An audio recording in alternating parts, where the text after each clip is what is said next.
Hey, isn't that poor Rick? Having someone as broke as you around lowers this place's class. Get out of here now. After my wife told me about some unexpected income, we went to a high-end sushi restaurant as a family, only to run into a former classmate who started mocking me for being poor.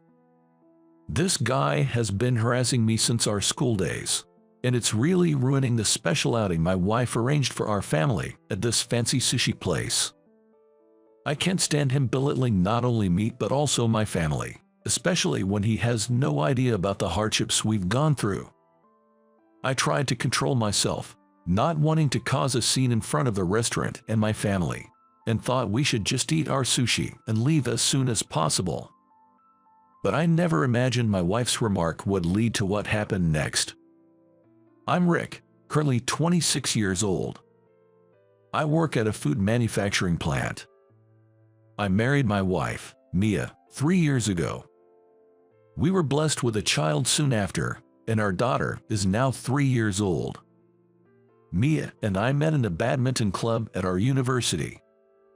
Although it was badminton, since it was a club activity, it wasn't serious training but rather a casual gathering aimed at working up a light sweat and then enjoying some beer. Having been seriously involved in tennis during middle and high school, I initially thought the badminton club would be similar. So, I was quite taken aback to find it was more about socializing. Hey, Rick, what made you decide to try badminton? At one of the club's parties, where I quietly took a seat in the corner, Mia came over and asked me. I played tennis in middle and high school, thought badminton could be fun too. No wonder you're so good at it. Not really, but what about you? I love plants, and I thought badminton was about going to the garden. I asked her over a beer, puzzled. What do you mean? I thought, because it's badminton, maybe badminton is on the ground. I couldn't help but burst into laughter, spilling my beer, and couldn't stop laughing for a while. Was it that funny? You're joking, right? No, really, I'm serious. Whether that story was true or just a joke to break the ice, I never found out. But that conversation was the start of Mia and I getting along and eventually dating. I was drawn to Mia's outgoing and sociable nature. Later, Mia told me she liked me because I seemed quiet but kind. We were quite different, but perhaps that's what drew us to each other. We got married right after graduating from university. This is really hard for me to say, but one day, Mia started a conversation with me very formally. What's up? You're being very formal. I don't want to work. I couldn't believe my ears. What? You want to be a homemaker? Oh, no, it's not like that. Mia cleared her throat and apologized. It's just that there's something I really want to focus on, so I won't be able to work or do household chores. I'm sorry. Is that what it is? Please don't abandon me. I won't abandon you. I smiled. If Mia was this serious, it must be something important. I don't fully understand what you mean, but you should pursue it without any regrets. Rick, thank you. Mia's face was a mess, streaked with tears and a runny nose. Since then, I've been working at the factory while also managing the household chores and child care. Honestly, it was very tough. While I could manage the household chores, it was often necessary to leave the factory for my child's medical checkups and vaccinations, which happened quite frequently. I had explained the situation to our factory manager, Mr. Johnson, in advance and got his approval, but as a result, my salary was reduced, and our household finances became tighter. One day, I went shopping with my daughter. She had grown a bit and was at the age where various desires were emerging. Daddy, let's go to the amusement park, my daughter suggested. She had been asking for a while, but honestly, I was too caught up in household chores, and we didn't have the time or the money. It's a bit difficult for us to go there today. Why don't we go another time? I replied. Come on, you don't even have the money to take your kid to an amusement park. What a poor man. A man sneered as he walked by. It was Kevin Harris, a former classmate and fellow member of tennis club in our high school. I can take you to the amusement park. How about that, huh? Kevin spoke to my daughter, but she got scared and hid behind me. Long time no see, Kevin. Rick, you seem to be struggling, wearing those worn-out clothes. Well, you seem to be doing well, which is good. Kevin's lips twisted into a scornful smile. What a dull guy. Well, enjoy your bottom-of-the-barrel life. Kevin walked away. His words pierced deep into my heart, but there was nothing I could do about it. The difficult times continued for another year and a half. However, one day, Mila unexpectedly brought something up. We were having a soup full of vegetables for dinner. Our daughter said, I want to eat meat or fish. All right, then tomorrow, Daddy will make you some delicious meatballs. Occasionally, I could afford to buy ground meat. I could manage that much at least. Wait a minute, I have something to discuss with both of you about tomorrow. Mia put down her spoon and spoke formally, so we all followed suit. Rick, please take the day off from work tomorrow. Yes, no wait, what do you mean? Tomorrow, we're going to the amusement park. Our daughter cheered loudly, asking Mia, can we get on the rotating ones? Merry-go-round, Ferris wheel, we'll ride both. Our daughter shrieked with joy. But that's not all. What? There's more to that. Mia smirked. Tomorrow night, we're going out for sushi. Our daughter got even more excited, asking, the rotating kind. Unfortunately, it won't be rotating. Our daughter seemed disappointed. Oh, it's not rotating. Oh no, if not rotating, that means we will be served expensive and delicious sushi. I explained to our daughter, though honestly, I was confused by the sudden turn of events. What's going on all of a sudden? I hate to break it to you, but we can't afford that. Actually, we've had some unexpected income. Did you win the lottery or something? Mia just smirked. I'll announce the details tomorrow while we're having sushi. While Mia and our daughter seemed thrilled, I, who managed our household budget, couldn't help but feel anxious. As promised, I took the next day off work.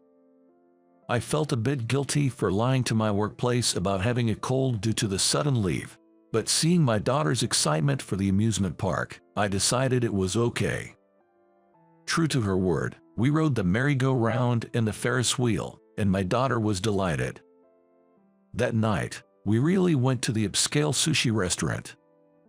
I'm not very familiar with sushi restaurants, but looking at the menu, I was almost floored by the prices. If Mia's unexpected income turns out to be a fabrication, our only way out would be either to dine and dash or to wash dishes to pay the bill. With these thoughts, I couldn't really appreciate the sushi we were having. When we had eaten a fair bit, 2 customers came in and took seats at the counter. Chef, we'll have 2 specialty courses for the day, please.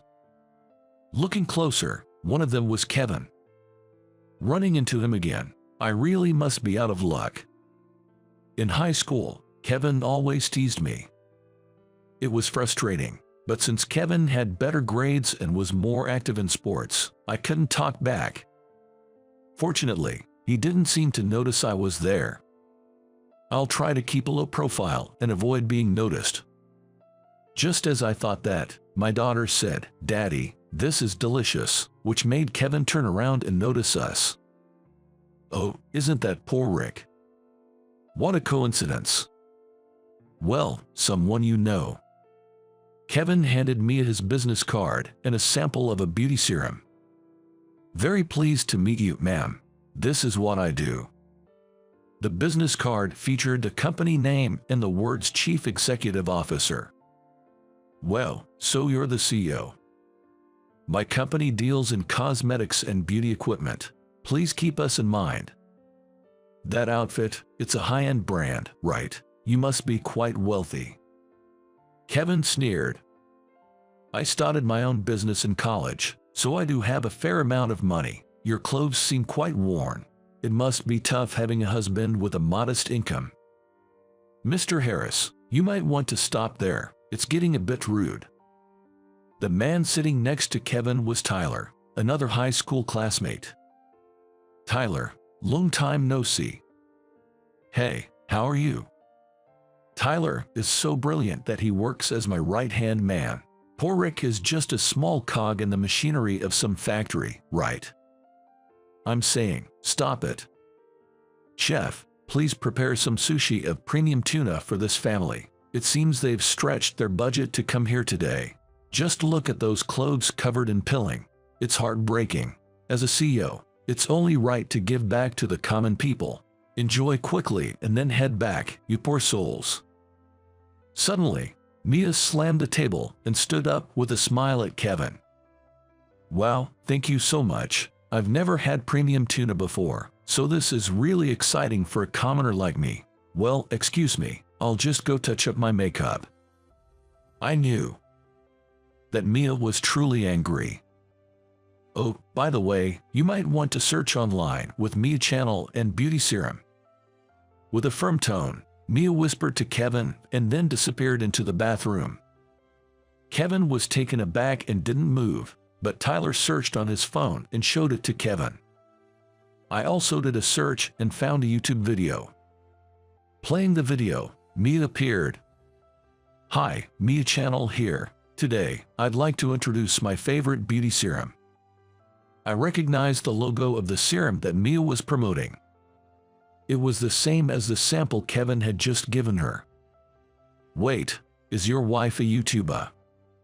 Sounds like it. Moreover, the view count was incredibly high. I couldn't grasp what was happening. Believe it or not, I'm a YouTuber with 1 million subscribers. Mia returned from the bathroom. The serum sample from earlier, I thought it looked familiar. Turns out, it was the one I introduced on behalf of your company. Oh yes, I was informed that we were using YouTubers for promotion. So, it turns out that 80% of our company's sales are due to the advertising by influencers from Mia's agency. Mia frowned. And I made a call to the agency earlier. I told them not to take any more requests from your company because of the bad vibes. The higher-ups agreed with me. Oh my, that's really bad. Kevin was clearly rattled. Rick, happy birthday. Huh? Surprise. It's still 2 weeks away, but thanks. Honestly, it was quite thrilling to see Kevin so flustered. How did a guy like you manage to marry a famous YouTuber?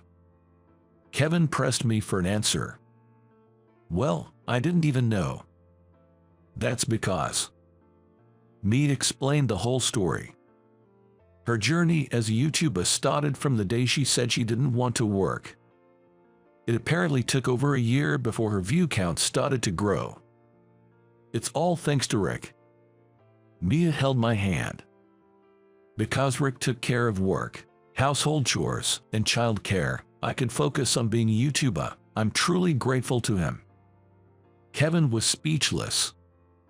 You know, Tyler addressed Kevin. Do you remember when you made the select team for the last high school tournament? Yeah, I was almost dropped because of an injury, but somehow made it into the team. That was thanks to Rick. What do you mean? Rick was already set for the select team, and he went straight to Coach Miller to speak up on your behalf, saying that you were needed. Kevin looked at me. Is that true? Well, we did need you. You're competitive and hardworking. Without you, we'd have been knocked out in the qualifiers. And Tyler, how do you know about this? Just happened to pass by. Oh, okay. Kevin apologized to me. I was repaying your support with ingratitude without even knowing it. I'm sorry. I hope you can forgive me. As long as you understand, it's fine. Well, my company might go under now, so I guess this is what I get for my past actions. No worries, that's all right, it was a lie. What? The part about calling the agency was a lie. There's no way a single word from me could sway the office to that extent, right? Tyler laughed as Kevin stood dumbfounded. Tyler, you knew, didn't you? A little thought would have made it clear. It's your fault for being deceived. I knew it was Rick's classmate's company from the start because he told me before. But anyway, it's good that you apologize properly. Please continue to be good friends with Rick, okay? We spent the rest of our time at the restaurant reminiscing and having a good time. After a while, as Mia's work stabilized and she had more free time, our lives also began to change for the better. We moved into a 2-story house, allowing us to lead a more comfortable and affluent life. With the newfound financial stability, I also found a time to start playing soccer again, but this time as an adult in a local league. Kevin joined the same team, and now we sweat it out on the field together every month. After the games, we often say we're just going out to rehydrate, but we end up at a bar, enjoying each other's company. Currently, I find joy in every day. Why on earth is someone like you, with poo education and no skills, attending our wedding? Just breathing the same air as you makes me feel like I'm losing brain cells. I was invited to the wedding ceremony of Michael, who is my manager, and attended with Sarah, my newlywed wife. However, his bride, sitting next to Michael, started belittling me on a mic in her hand. Michael turned pale and desperately tried to stop his bride, sitting next to him, but to no avail. To make matters worse, his bride exposed all the harassment Michael had subjected me to in the past, saying, "What about you? You've been bad-mouthing him too." In this uncontrollable situation, someone suddenly stood up and glared fiercely at Michael and his bride. My name is James. To be honest, I don't have any academic qualifications. I joined a company right after graduating from middle school. People often ask why I didn't go to high school or college, but I could only say it was due to family circumstances. If possible, I too would have liked to go to high school and even college. But my family situation didn't allow for that. Though my parents wanted me to attend college, I respectfully declined. I have 2 younger brothers, Charlie and Daniel, and at that time, they had just started kindergarten and elementary school. I was confident I could manage on my own, but I didn't want my brothers to go through such hardships. So, I decided to start working right after middle school to save up for their college tuition. I was introduced to my current company through school, and it's almost been 10 years since I joined. In the beginning, being a middle school graduate, I was mostly assigned menial tasks, but as my tenure increased, I was entrusted with various responsibilities. By my 5th year, I was working with almost the same conditions as college graduates. After working for 10 years, I could smoothly handle almost all tasks in the company. Not only did my job quality improve, but I also gained confidence. Yet, I never settled for just that and tirelessly pursued my efforts with greed every day. Having been looked down upon for only completing middle school, I never wanted to go through that experience again, nor did I wish to put myself in such an environment. My efforts were eventually recognized by those around me, and I managed to build good relationships. "Hey, James, you're doing great." "Thank you.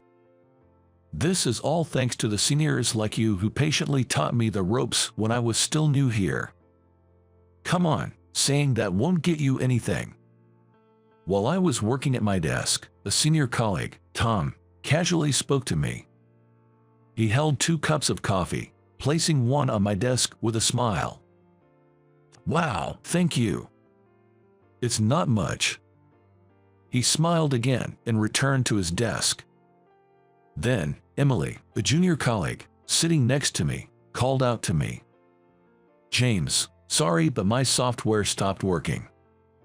Emily came to me with a tearful face, showing me the screen. Indeed, the software had frozen and the screen had gone white.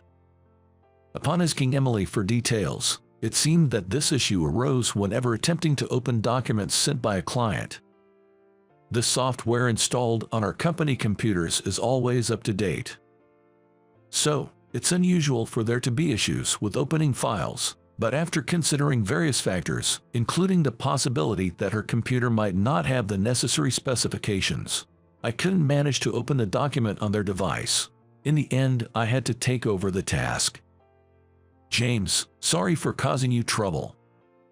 "It's okay, we're here to help each other," I replied with a smile, and Emily seemed relieved and smiled back. Taking over Emily's task, I handed my work to her instead. We supported each other like this, keeping a positive atmosphere in the office. Looking back, I can only agree if someone were to say that I was the one who disrupted the atmosphere. "James, can you work overtime today?" Oh, it was 20 minutes before the end of the day.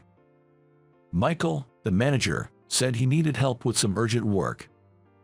However, I had an important matter today that required me to leave on time. "I'm sorry, I can't make it today due to personal reasons. However, I'm available to help tomorrow." At my response, Michael furrowed his brow. "It has to be today." "Then, perhaps you could ask another employee for help, as I really can't miss my appointment today." I apologized to Michael repeatedly, and as soon as the end-of-day bell rang, I left the office. Missing today's appointment could seriously affect my life. I understand that taking on work is crucial for building trust within the company, but when it comes down to weighing it against my future, I prioritize my own life. However, I would come to know that my decision was a mistake. The next day arrived. "Hey, good morning, poorly educated James." "Excuse me." As I arrived at work as usual, I was greeted sarcastically by Michael, who had arrived earlier. I was surprised because nobody had used the term in reference to me since I first joined the company. And Michael was normal until yesterday, so what happened? "The meeting with the client this afternoon has been rescheduled to start at 5 p.m. "Oh, really? Well, I see." I wondered if I had missed any communication from the client as I replied to Michael. Michael said it in his usual tone of voice, so I decided to think that I must have misheard his insult. However, the incident would occur at the time of the meeting. I was preparing to connect remotely with the client in conference room 1. But as time passed, the meeting didn't start. After a 30-minute wait, feeling something was amiss, I immediately contacted the client for confirmation. "Oh, is this James? I believe we had a meeting scheduled for today. Has something happened?" "That's what we'd like to ask you. Weren't you the ones who missed this afternoon's meeting? We'll have to reconsider this deal from scratch now." "Wait, what?" The tone of the client's representative was unexpectedly stern, and I was shocked. Moreover, they confirmed that the meeting was still scheduled for the afternoon, without any changes. The one who informed me about the meeting time change was Michael. I immediately left the conference room and went to Michael. "Michael." Even though I raised my voice, Michael continued to ignore me as if he hadn't heard. "Michael, did you lie to me about the change of the meeting time?" When I banged on Michael's desk and confronted him, he responded with, "Excuse me, what are you talking about?" The argument went nowhere, and I gave up on blaming Michael. I should have confirmed with the client myself when I first heard about the meeting time change. Now, with the deal cancelled, the responsibility weighs heavily on me. I need to gradually regain trust. But Michael's actions, which could be seen as harassment, was not limited to just that day. "Man, you're still not done with this work. You're so slow. Don't get cocky just because you've been working in here a while despite being poorly educated." Michael constantly made derogatory comments towards me. He would offload his work onto me and then berate me if it wasn't finished immediately. Maybe I had become complacent about my position due to the positive environment around me, despite being poorly educated. I reminded myself that I could be fired at any moment and became even more dedicated to my work. Many would be inconvenienced if I didn't work hard. I later visited a client I had inadvertently stood up for the meeting, bringing a box of sweets to apologize. The person in charge then mentioned that they had been upset at the time but agreed to continue our business relationship. Relieved, I was able to focus even more on my work. James, you've been really putting your all into work lately. Yes, it hit me that I still have so much to learn. As I began to focus more on my work, those around me also started putting in more effort. It seems they felt encouraged seeing me work hard. Thanks to everyone's hard work, the company's overall performance began to improve. However, it seemed Michael was displeased with this situation, continuing with his self-centered work style as before. As a result, he ended up being the only one lagging behind in performance, which further soured his mood. Time passed, and I endured daily harassment from Michael while continuing to work. Finally, my efforts were rewarded. James, your promotion has been decided. At the morning meeting, Mr. Thompson, the company president, personally announced my promotion. The people in the office congratulated me with applause. However, Michael was the only one who seemed displeased, glaring at me as if to express his discontent. I had been eagerly awaiting this promotion. Well, it's been decided. Congratulations. Thank you. When I told Sarah, whom I live with, about my promotion, she was delighted as if it were her own achievement. I had shared everything with her, including my troubles with Michael and all the good and bad things at work. It's no exaggeration to say that I was able to keep going until today because of her. And I had made up my mind. Once my promotion was decided, I planned to convey something important to her. And so, I ended up getting married to the woman I had been dating for a long time. That day, we were out looking at wedding venues together. I'm excited about previewing the venue. What kind do you like, James? As long as you're happy with it, anywhere is fine by me. After all, the bride is the star of the wedding. James, you're really sweet. She was smiling the whole time. Today, not only were we viewing venues, but she was also scheduled to try on dresses, making it an entirely enjoyable experience for her. In the dressing room filled with various gowns, she felt like a princess and was very excited. I decided to wait outside on a sofa, telling her to take her time without worrying about the clock. As I took a seat on the sofa with a small sigh, I heard a familiar voice calling out to me. Is that you, James? Oh, Michael. Judging by Michael's neat attire, it seemed he was also here to scout a wedding venue. A woman, presumably Michael's girlfriend, stood beside him. When our eyes met, I gave a light greeting, but she quickly looked away. What are you doing here? I came with my girlfriend. She's in the fitting room right now. Even a loser like you can get married, huh? Education has nothing to do with marriage, right? Michael would insult me regardless of the place. I didn't want to argue in public, so I didn't respond strongly, but Michael's girlfriend, having heard our exchange, suddenly burst into laughter. Well, so, you're the infamous guy with poor education, the incompetent one I've heard so much about from him. Always dragging Michael down, aren't you? I hear it all the time. How you're making everyone's workload heavier because of your mistakes. Yeah, that's him. Taking advantage of his girlfriend joining in, Michael ramped up his insults. Moreover, what Michael was telling her was completely false, which made me even feel a bit sorry for her. Hearing nothing but complaints about me from Michael must be stressful for her. As I was thinking of this, Michael's girlfriend was called away by the staff for her dress fitting, and she left. At the same moment, Sarah returned. "James, sorry to keep you waiting." "Oh, someone you know?" "Yeah, from work." As I was about to introduce Sarah to Michael, he caught a glimpse of her and his eyes widened in shock. "Michael, is this your girlfriend?" Upon seeing Sarah, Michael's complexion visibly worsened. This incident led to a sudden halt in his harassment towards me. Although my colleagues and I found it odd, we were just relieved that work could proceed smoothly without any disturbances. However, Michael's behavior became strange afterward. Not only did the harassment stop, but he also started going out of his way to bring me coffee and even offered help whenever I seemed stuck with my work. Despite my refusals, insisting that it wasn't appropriate for a manager to do a subordinate's work, Michael began taking tasks from me to do himself. With the extra time on my hands, I was able to deliver higher quality work than before.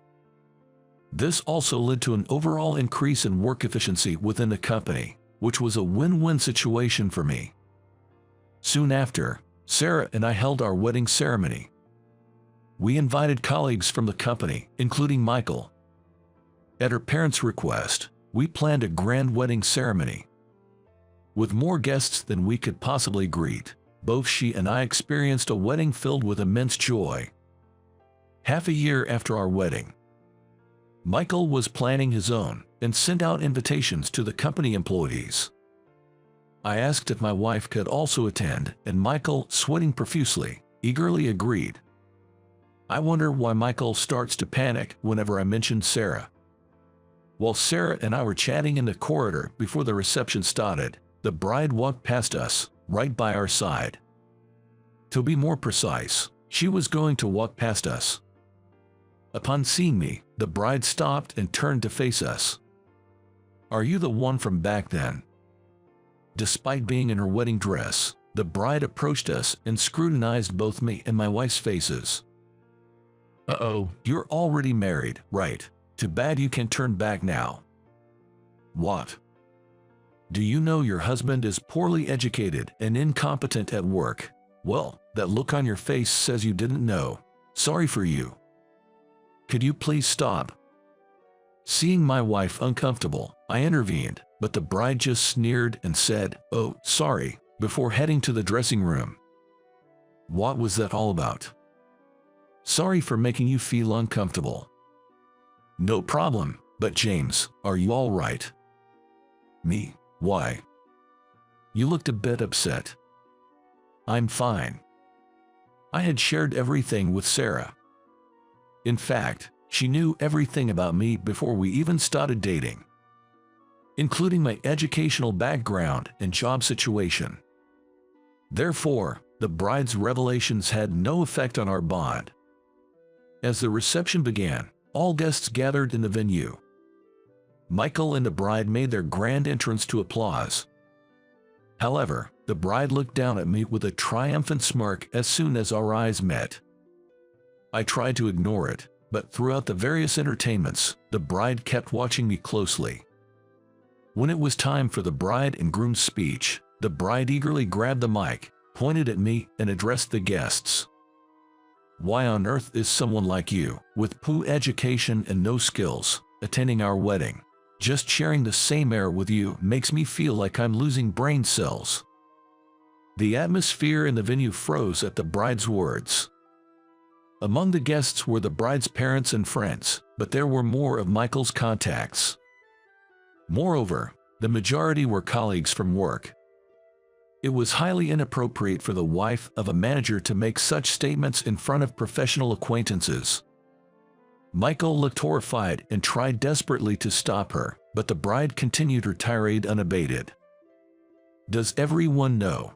Despite being incompetent and constantly dragging us down, he clings to his job, pretending nothing's wrong, just like a pest. Hey, stop it. Why should I? I'm just repeating what you told me. You even said you didn't want someone like him at our wedding. Why did you even invite him?"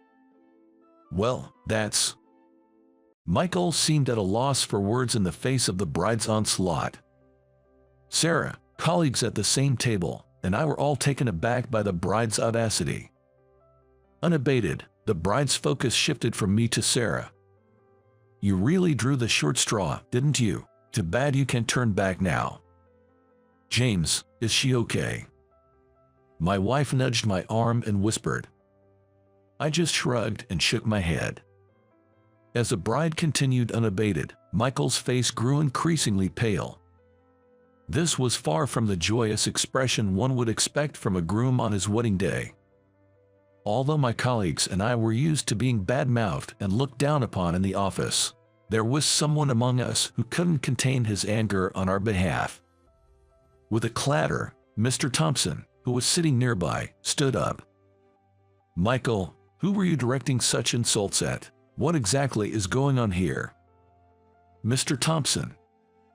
Michael is barely hanging on after having incited the wrath of President Thompson. "How could you do such a thing to someone who's going to be the next president?" "Mr. Thompson, those words were not mine, and your soon-to-be wife is saying all this. It can only be assumed you're the one who fed her such notions." "Well, that's..." Unexpectedly, Mr. Thompson announced my upcoming role as the next president, leaving me and Sarah exchanging bewildered glances. She chuckled amusedly. "Indeed, my wife is the daughter of Mr. Thompson, making her the president's daughter. Mr. Thompson, of course, has known me since I joined the company and is aware of my educational background. He has always valued me purely based on my achievements and abilities." Michael stopped harassing me the moment he saw Sarah because he quickly recognized she was the president's daughter. It meant that Michael wasn't foolish enough to overlook the significance of the president's daughter visiting the venue with me. Despite Michael's profuse apologies and his tuxedo, President Thompson's anger seemed to have reached its peak, and it appeared he wasn't willing to listen. Working while harboring such negative feelings towards others already marks you as incompetent. And on top of that, spreading slander makes you an unwanted person in our workforce. To everyone's astonishment, Michael was fired on the spot during his own wedding. Adding insult to injury, the bride, through the mic, scornfully said to Michael, now jobless, "Am I marrying to the unemployed guy? No way. Goodbye." Despite being the cause of the commotion, Michael's girlfriend dismissively sighed and left the venue, ignoring her own role in the uproar. The atmosphere left behind for us was undoubtedly the worst. The venue staff, unsure of how to proceed, let the wedding music play on as planned, its notes echoing emptily through the hall. Since then, it seems Michael has been holed up at home. Understandably so, as he was not only fired but also left by the bride during the wedding, leading to the collapse of his marriage. Feeling somewhat sorry for him and recognizing his abilities, I plan to call him back once I've established myself as a competent president and gained recognition. To achieve this, I continue to work diligently, facing each day's challenges with earnest dedication. When I heard about fateful encounters, I used to think it was something like love at first sight. But in reality, it's not that romantic. In fact, there are cases where you might have a fateful encounter without even realizing it. Like me. My name is Kyle. Just an ordinary office worker, but summer is a different story. I'm a huge fan of the sea, and when summer comes, I head to the beach, making me a true beachgoer. I love the sea so much that I go swimming with my friends every week. What? You might ask, why not just swim in a pool? This sea has its own allure. White sandy beaches, scorching sunlight, and the wind on the waves. The sea offers experiences you just can't get in a pool, making it a seasonal pleasure. That's what I go all out only in the summer. As an adult, you gain the means to do what you want, to a certain extent. I've always loved the sea since I was a student, dreaming of buying a surfboard or riding a jet ski. I swore to myself that I'd enjoy the sea to the fullest once I became an adult. I even had such ambitions. Why was I so passionate about the sea? Well, embarrassing as it is to admit, I was bad at studying and wanted to excel at least in something. So I threw myself into swimming. The community pool was affordable, and as long as I said I was going there to practice swimming, my parents didn't fuss. Thanks to that, I became popular during swimming classes. That's why swimming was so enjoyable, and the sea, with its waves, offers a different environment every day. There's never a dull moment because you can always try new situations. So, here I am, off to swim with my friends today. Unfortunately, as an office worker, I only get weekends off. The beach I frequent is large and popular, drawing crowds and bustling with activity. Today, there were various people including families with children and groups of young women. Of course, groups of guys like us, and some miscreants trying to pick up girls. After all, if you come to the beach, you should enjoy the sea, but I suppose everyone has their own way of enjoying it. It would be odd to fuss over it. Sure, I've thought about bringing a girlfriend to the beach someday. But sadly, I don't have a girlfriend, and none of my past girlfriends have accompanied me to the beach. They had various reasons, like not wanting to get tanned or not owning a swimsuit. So, my ideal partner would be someone who enjoys the beach with me, but I haven't had much luck finding such a person. It would be great if I could meet someone who loves the sea at the beach, but that would seem too much like I'm just trying to pick someone up, and I'm genuinely here to enjoy the sea. In other words, I don't have time for flirting. So, I was just about to enjoy myself, just when. Help! Just after I got into the sea, I suddenly heard a scream. I thought someone was drowning, but that wasn't the case. I saw something floating by my side. Was that a woman's swimsuit? Looking towards where the swimsuit came from, I saw a woman trying hard to cover herself with her arms while swimming, but failing to do so properly and revealing too much. "Excuse me, that's mine," she said, but I thought to myself, come on, at least try to help her or cover her up. Even if there are no acquaintances around, there are other women. But I immediately swam to retrieve the swimsuit. The swimsuit had unfortunately drifted a bit far away. It would be difficult for the woman to swim like this, let alone swim without a swimsuit at all.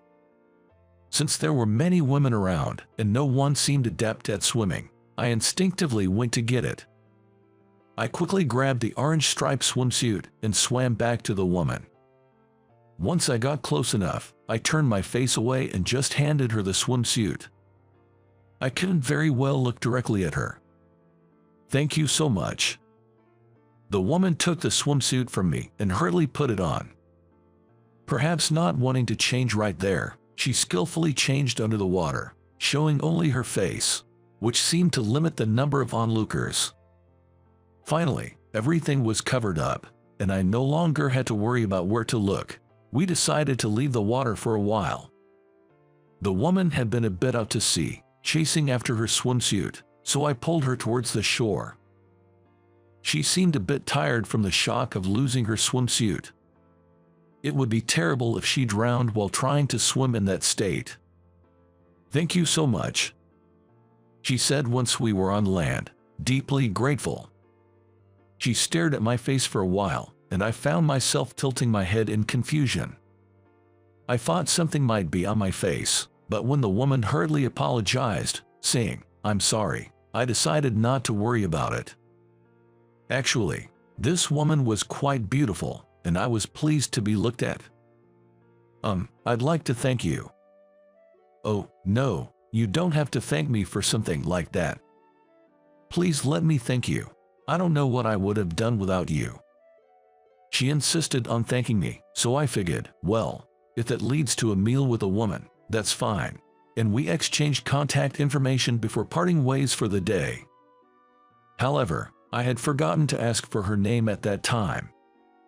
I regretted not talking to women much, but when I asked for her name over messages, she said it was Anderson. I was looking forward to dining with her, and then, a week later, at lunch, I went to have lunch with Ms. Anderson. The lunch here is famous for its reviews, and Ms. Anderson had made the reservation. I thought it was unnecessary to go this far, but for a woman, having her swimsuit swept away is a huge ordeal, and she might have been harassed by some unsavory characters, so that was probably her way of saying thank you. When I arrived at the meeting place, there was an incredibly beautiful woman. Even in a swimsuit, she had a nice figure and a feminine shape, I thought, but her casually cute style in jeans and a lace blouse was something else. And with those charming round glasses and her soft bob hairstyle, I must admit, I was quite taken by her innocent-looking face. "Hello, Kyle. Thank you for today. I'm sorry for insisting on this." No, it's fine." I became a bit embarrassed and looked away. To exchange contact information with such a cute girl, even if it was due to an incident, I couldn't be happier. Then she said with a laugh, "Kyle, you still look away when you're embarrassed, just like before." What? A habit from the past? Have we met before, Ms. Anderson? We've met before, not for the first time. Summer Anderson. Does that ring a bell? Summer Anderson. Hearing that name, I definitely remembered. She was my high school classmate. Though in my memory, Summer Anderson was very serious, quiet, and quite plain. She always followed the school rules, served as a class rep, and her grades were always at the top. She was the classic glasses girl vibe. At least, she's nothing like the lovely and beautiful Ms. Anderson standing before me now. But the Summer Anderson I know is her, and her alone. So that means, could it be, you're Summer from Lynx High? Yeah, that's right. Did you finally realize? What? I let out an incredible scream. That's how surprised I was. They say women can change a lot with makeup, but this was almost like she had undergone plastic surgery. The change was so drastic. Well, in reality, she hadn't had surgery but had dyed her hair a much lighter color, switched to cute, round glasses, and completely changed her style of dress. Wow, you look so surprised. Well, of course, I'm surprised. Are you really that Summer? Yes, I am. The Summer who used to lend her notes to Kyle when he slept in class and let him copy her homework. Summer laughed amusingly, but her smile still retained a hint of her past self. After picking up her swimsuit, she must have been staring at my face to check if I was someone she knew. "Kyle, you were always good at swimming." Once we settled into the restaurant and caught our breath, we started updating each other on our lives. It almost felt like a mini reunion. I hadn't really attended reunions, so seeing Summer after so many years felt like putting gratitude aside and just enjoying each other's company. It felt nice, almost like a return to the past. I wasn't very bright back then. Summer, feeling sorry for me, used to teach me at a diner. Remembering that, Summer teased, if there had been a swimming class, you would have definitely outperformed me. And you would have been counted from the bottom in swimming class. Well, I can swim averagely well, but I wanted to talk to you about that. Summer started to speak hesitantly, looking down. Apparently, she's planning to go to the beach with a friend next month, who is married and bringing her child along.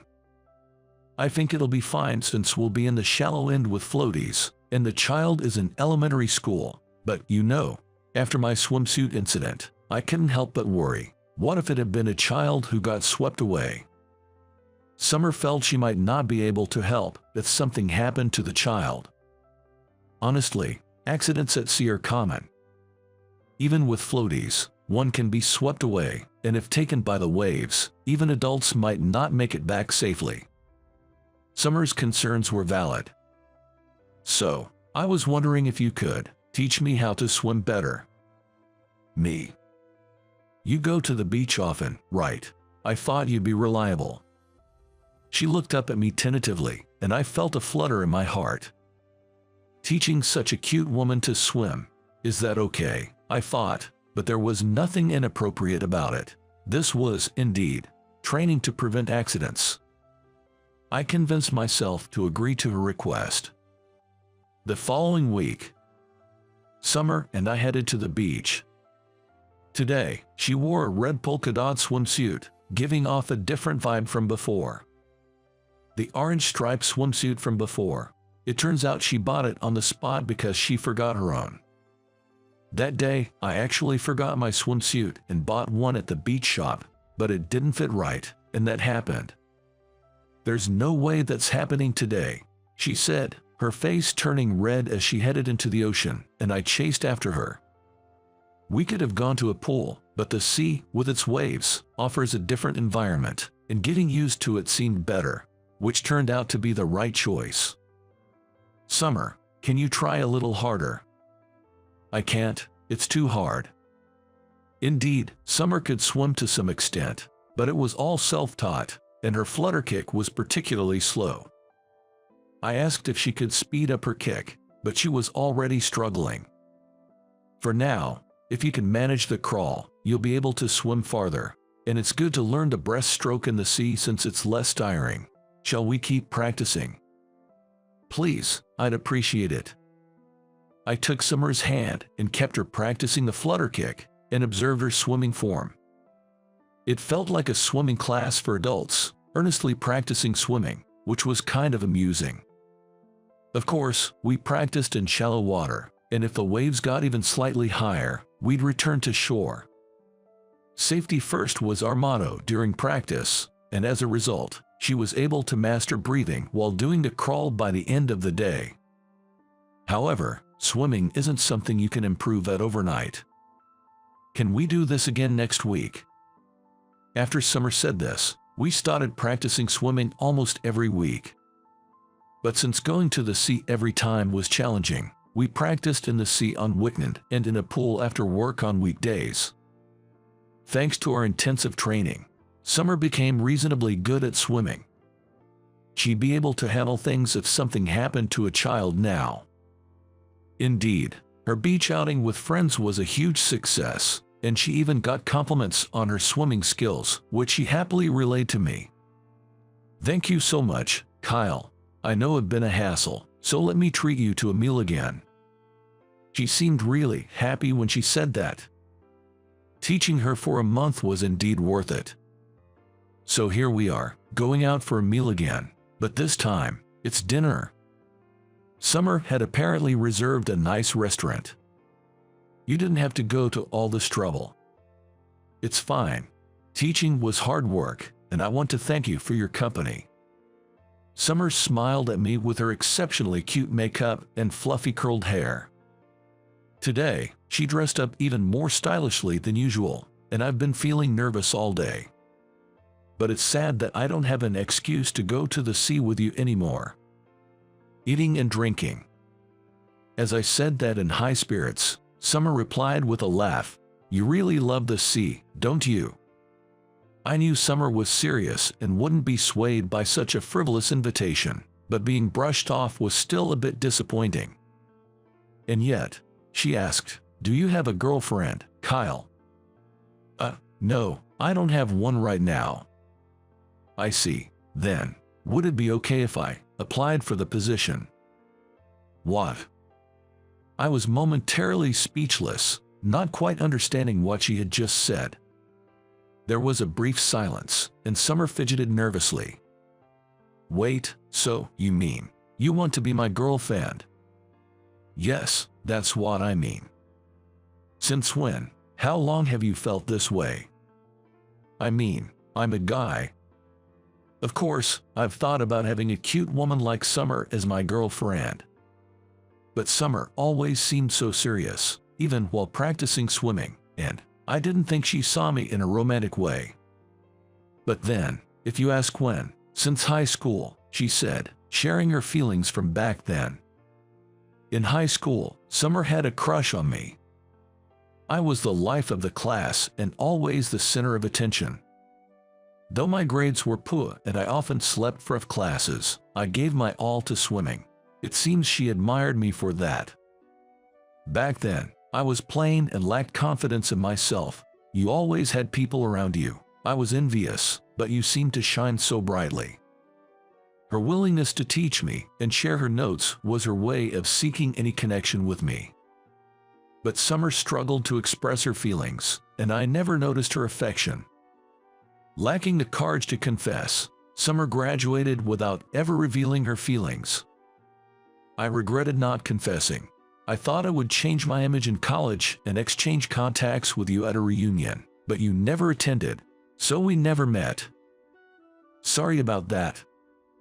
I could only respond with a wry smile to Summer's words.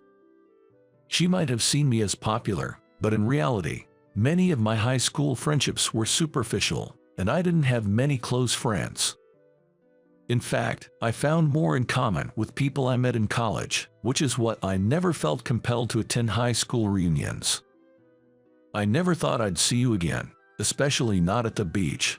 It felt like fate, so I kind of forced our connection to continue. She kept insisting on expressing her gratitude as a way to exchange contact information with me. I did think she could have just asked normally, but she said she didn't want it to seem like a pickup line. Well, I can understand her feelings. I've always liked you, Kyle, so please, let me be your girlfriend. Summer, her face flushed red, confessed to me. She was so adorable that there was no way I could refuse. Well, even if she wasn't cute, I wouldn't have wanted to refuse anyway. It made me really happy to know she had kept thinking about me all this time. Thank you, Summer. I was actually hoping you could be my girlfriend too. Really? Yeah. As I smiled, Summer jumped up with joy, exclaiming, yes. It felt like her long-awaited love had finally been reciprocated. Things moved quickly for us after that. Our first date was, of course, at the beach. This time, instead of swimming practice, we enjoyed marine sports together. Like surfing. We visited different beaches on each date, and sometimes we even spent the night at hotels with ocean views. The fireworks seen from the hotel were a beautiful sight and a great memory. Well, the fireworks in my memories are beautiful, but their beauty remains unchanged over the years. Daddy, the fireworks are so pretty. Hey, don't get too excited. Several years later, we get married, and we're blessed with a daughter. Today, we've brought our daughter to the hotel where we can see fireworks, just like on our dates. My daughter might not remember, but we've been coming to this hotel since Summer and I were dating, after we got married, and even during her pregnancy. After all, it's the hotel near the beach where we reunited. It's a place full of memories for us, and that's why we've decided to create many more memories together by coming here every summer. Yeah, it's beautiful. As I said this, I looked at my daughter and Summer, who was trying to keep our energetic little one in check. This scene of my life's greatest love, surrounded by my family, is surely more beautiful than any fireworks or anything else in the world. It may not sound very romantic to say that this precious moment was sparked by a swimsuit being swept away. But accidents happen to everyone, and sometimes those accidents can change your life. What's up, Kyle? Just thinking about how beautiful it is. When Summer saw me grinning, she gave me a curious look. Responding to her, she teased, I wonder what you're looking at, with a laugh. I hope to continue these carefree conversations, building a happy family life. With those thoughts in mind, I watched the sea and fireworks with the two of them. Who exactly are you? After an incident, I was demoted from the head office to a rural branch. I'm now unwelcome by everyone and sidelined by my department with minimal responsibilities. Then one day, I ended up solving a problem for a younger boss who had transferred from the headquarters.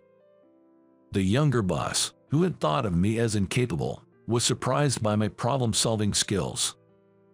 Following that, my life took a complete 180-degree turn. My name is Michael Johnson. I'm 43 years old. While my peers are busy with marriage, parenting, and climbing the career ladder, I'm single and stuck in a small rural branch, far removed from any prospects of promotion. My job involves organizing documents that are about to be stored away, likely never to be seen again. It's the kind of work that wouldn't really matter if I did it or not. If I suddenly quit tomorrow, it wouldn't cause any trouble for anyone. A few years ago, due to certain circumstances, I was transferred to this branch. Initially, I considered quitting, but by that time, I was past my prime working years, and job hunting in the countryside, where opportunities are scarce, seemed too daunting, so I ended up staying. I used to work at the head office. Suddenly, I was transferred from the head office to this small rural branch. Of course, there was a reason for this, and it seems that the story of why I was transferred had already spread widely within the branch. The original employees would whisper behind my back or look at me with suspicion. Despite that, I tried to engage with them at first, but it seemed they just wanted me to leave as soon as possible. Their overt attitudes sometimes interfered with the work. After several years of this, I've now focused solely on not causing any trouble. I'm treated almost like I don't exist. At best, I'm harmless. At worst, I'm ignored. But reaching this state also required a lot of effort and humility on my part, so in a way, it's a satisfactory outcome for me. Then one day, a new manager, a transfer from the head office, joined our branch. She was a smart-looking woman in her late 20s, dressed sharply in a suit. Unlike my demotion, her transfer was part of grooming her for a future leadership role. "My name is Sarah. I look forward to working with you." She introduced herself, exuding the air of an elite with a confident demeanor. Initially, she seemed a bit stiff, but as she settled in, she began to show more of her youthful, vibrant smile. However, just because she has moved, it didn't change my job in any way. Even though she was my direct superior, there was little interaction between us, given my sideline position. Sarah held individual meetings with all employees soon after arriving. When it was my turn, I explained my work situation as it was. Sarah frowned and seemed to want to say something, but she didn't, and the meeting ended without any changes to my situation. In the end, my work and life remained unchanged. I spend my days doing meaningless work and head home once it's time to clock out. At home, all I do is eat and then go to sleep. My daily life hasn't changed at all from before. With so little work to do, I even spend my breaks leisurely. I often finish my lunch quickly and then take walks around the office to pass the time. Lately, I've noticed Sarah frequently using her phone in secluded spots. Being a young woman, she might be in touch with a boyfriend, I thought. However, Sarah always looked troubled during these moments. Wouldn't she look happier or more excited if she were talking to her boyfriend? I found that a bit curious. But even though I've seen this scene many times, I figured it was none of my business. I hadn't paid much attention to it before, but yesterday, I saw Sarah again, and she looked even more troubled than usual. I just couldn't get her distressed face out of my mind. Even if she had a serious problem, it's unlikely she would turn to someone like me for help, so I decided to carry on as usual. The next day, I arrived at the office first, as always. If there's one good thing about being transferred here, it's that I've been able to lead a healthier lifestyle. With an early-to-bed, early-to-rise routine, and leaving work on time, my health is in top shape. Living alone, I cook my own meals not just on weekend, but every day. Bringing my homemade lunch and starting the day by wiping down my desk in an empty office has become my daily ritual. Previously, after I arrived at work, William, who is nearing retirement, would usually come in next, but that order changed after Sarah moved.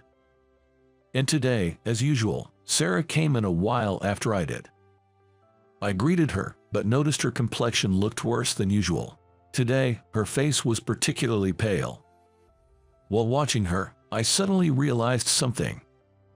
Come to think of it, she used to smile so much at first, but lately, I haven't seen her smile at all. Concerned about her extremely pale complexion, I was about to suggest that she go home, when I heard an "et" from her desk. At that moment, William arrived, and both he and I turned our gaze towards Sarah. In the direction of our gaze, there was Sarah, pale as a ghost and trembling violently. She was shaking so uncontrollably that the phone she was holding fell to the floor with a dull thud. Seeing Sarah in such a state, I instinctively rushed over to her and asked, "What's wrong? Are you okay?" Then I saw the screen of the droppable phone.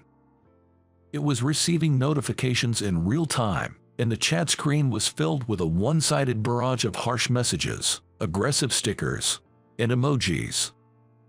Seeing the chat screen brought back unpleasant memories for me.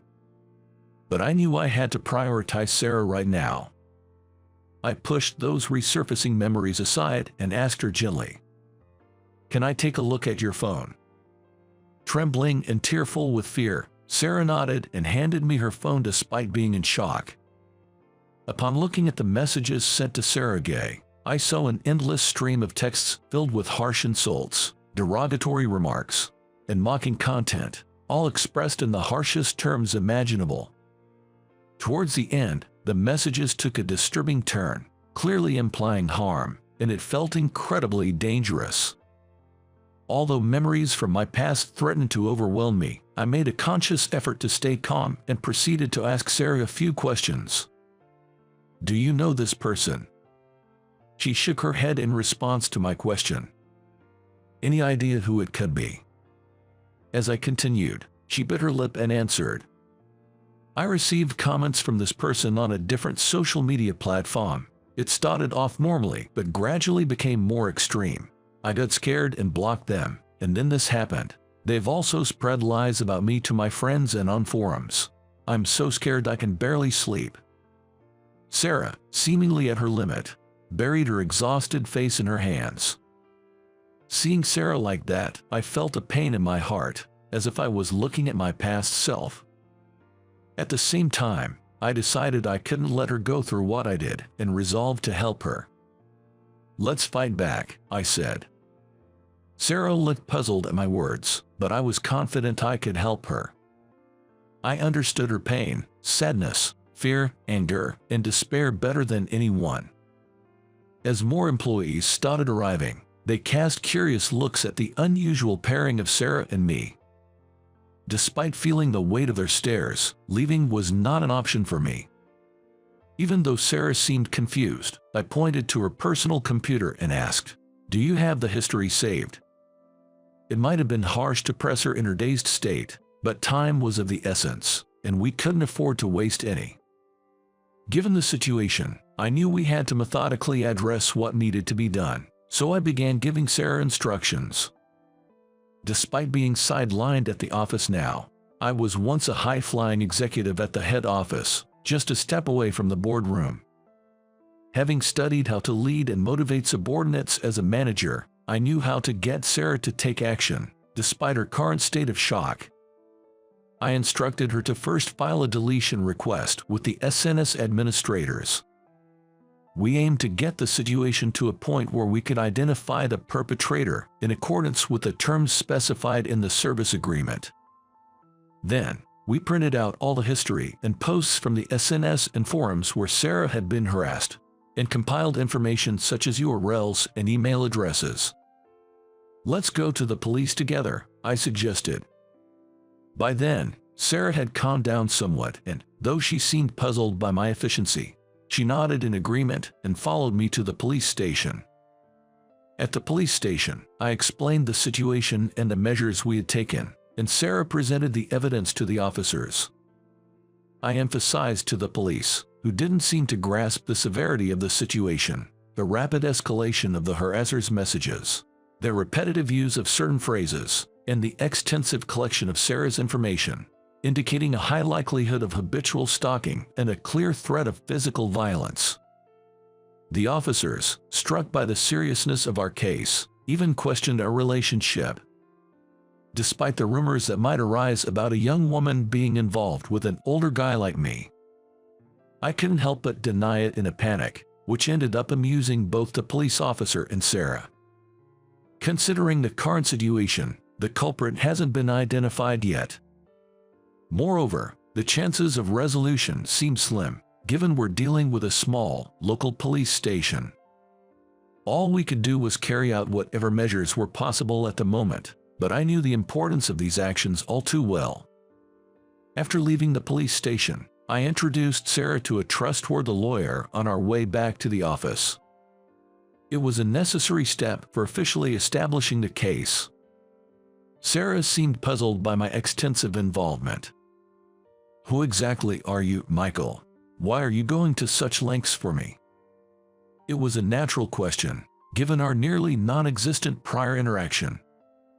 Though my acquaintance with Sarah was brief, I found nothing dubious about her character, nor did she seem like someone who would create enemies.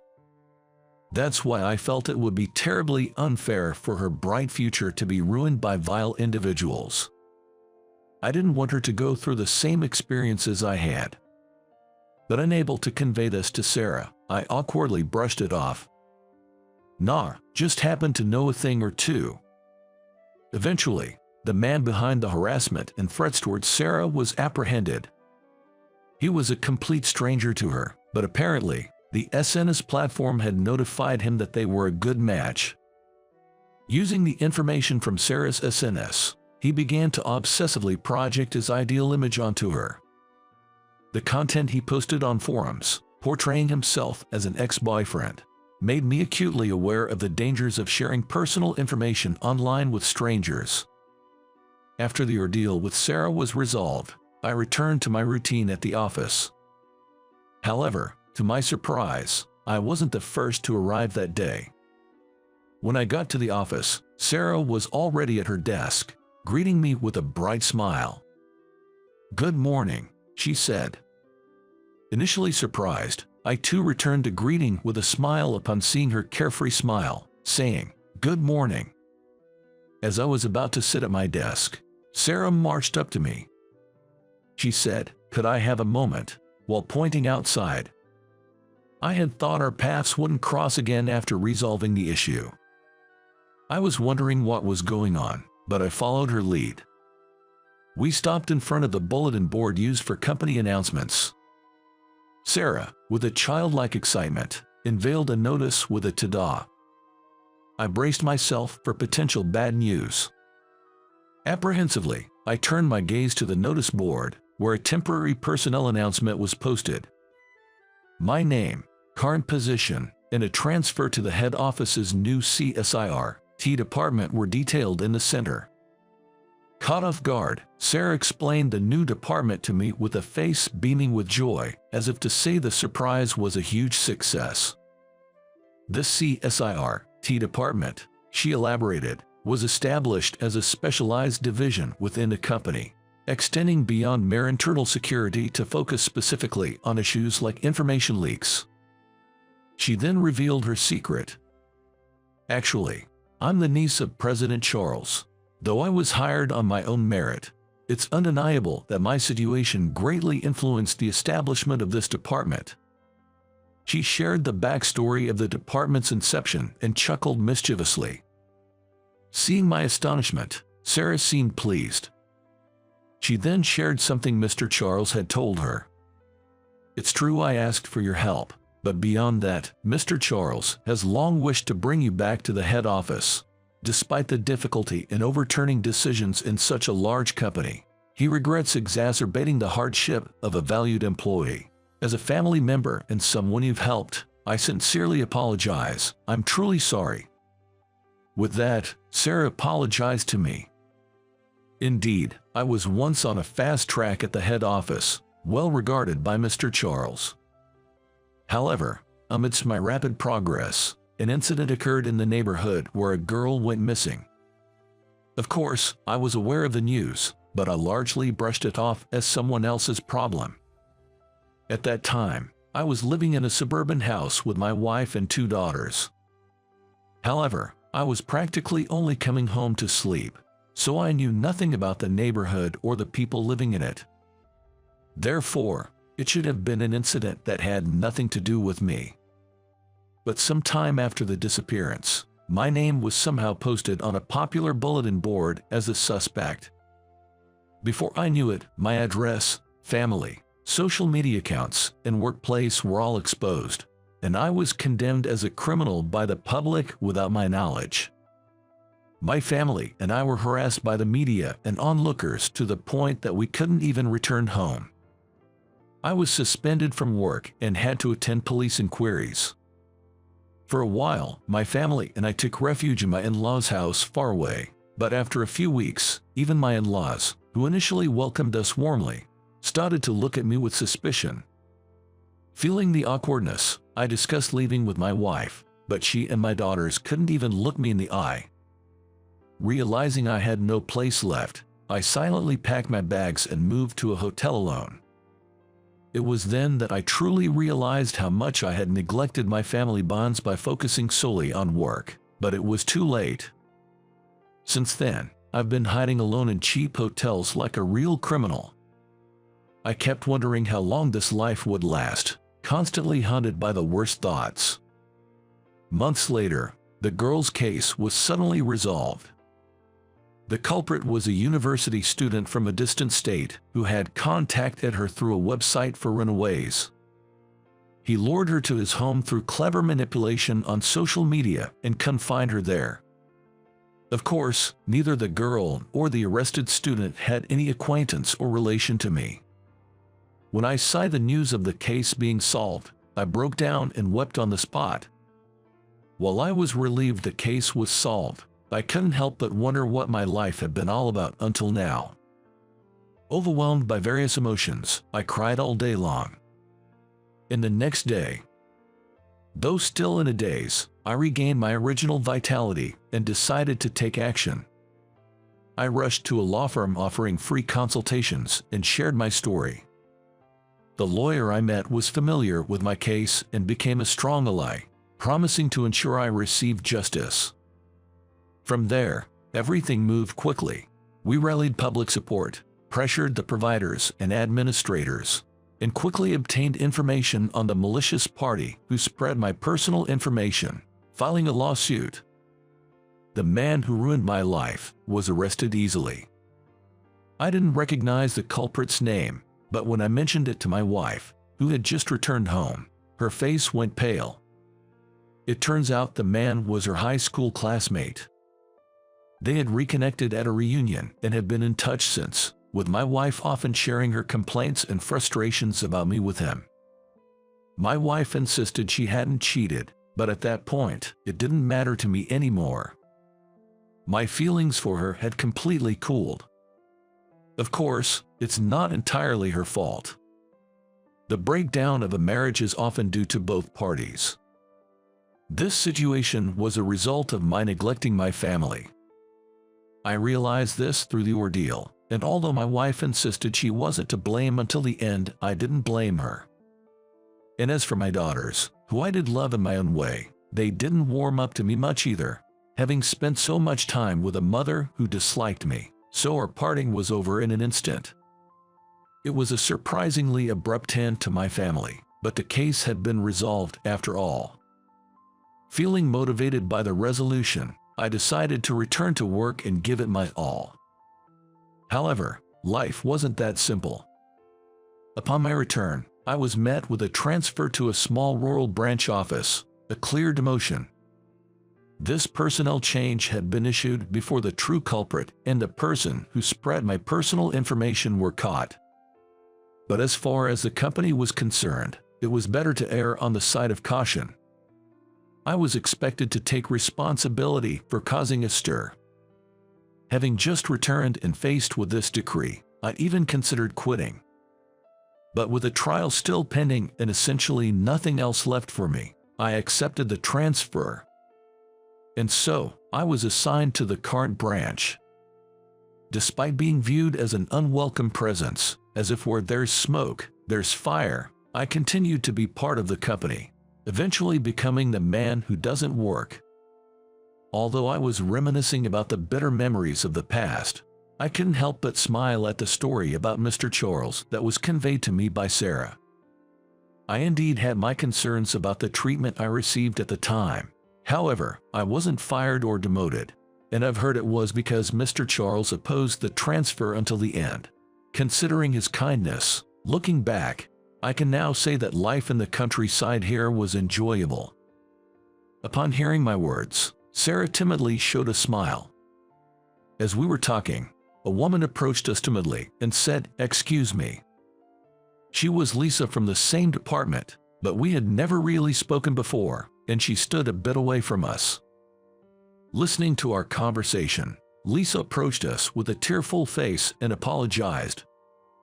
"I think I was initially unfriendly to you, and yet you helped me in many ways. I realized it was a misunderstanding, but I never said anything. I'm truly sorry." It turned out that not only Lisa, but also William was there, and peeking out, he joined in with an apology. "Well, I didn't really mind, but I'm sorry I couldn't be of any help." Feeling bashful from their apologies, I ended up making a joke. "What is this? Is today apologize to me day?" Then, Sarah, with a bright smile, suggested, "Should we make it a day? Let's invite Mr. Charles too." Seeing me flustered, all four of us burst into laughter. I never thought I'd see a day when I could laugh like this again. It's a secret that I felt a little teary-eyed. A month after this incident, after a surprisingly comfortable farewell party at the branch, I found myself in the president's office at the headquarters. Mr. Charles, as vigorous as ever, was there, and I felt a warmth in my heart to meet him again. Then, Mr. Charles personally explained the significance and purpose of my new department and the expectations for it after its establishment. Not many have experienced a life like yours. However, there will continue to be instances where innocent people like you and your niece suffer. It's presumptuous for a company that couldn't be there for you at that time to say this, but it's precisely because of the regret from that time that I strongly felt the need for a department that can protect not only the company, but also its employees. I believe you, who understand my requests and the meaning of the department, are the right person to lead it. I'm counting on you." Feeling a surge of resolve at his words, I firmly responded, "Yes." And so, I returned to the headquarters as the head of the new department. I was warmly welcomed by those who knew me from before. I received offers of cooperation from many people, and the feelings of disappointment and emptiness I had when I left seemed to finally disappear. I thought I had no allies, no place to belong. But I realized that there were always people who stood by me. Life is unpredictable. What seemed smooth just a moment ago can suddenly plunge into darkness. Conversely, when you think it's all over, you might find joy in unexpected places and pleasant surprises waiting for you. Having gone through various experiences, I've come to truly understand what life is about. Just as harsh natural conditions can create beautiful landscapes, I'd like to think that my experiences have added some depth to me as a person. Now, I stand in front of the new department that has become my place, once again. Slapping my cheeks with both hands to psych myself up, I say "all right" out loud and step into my new department, ready to start anew.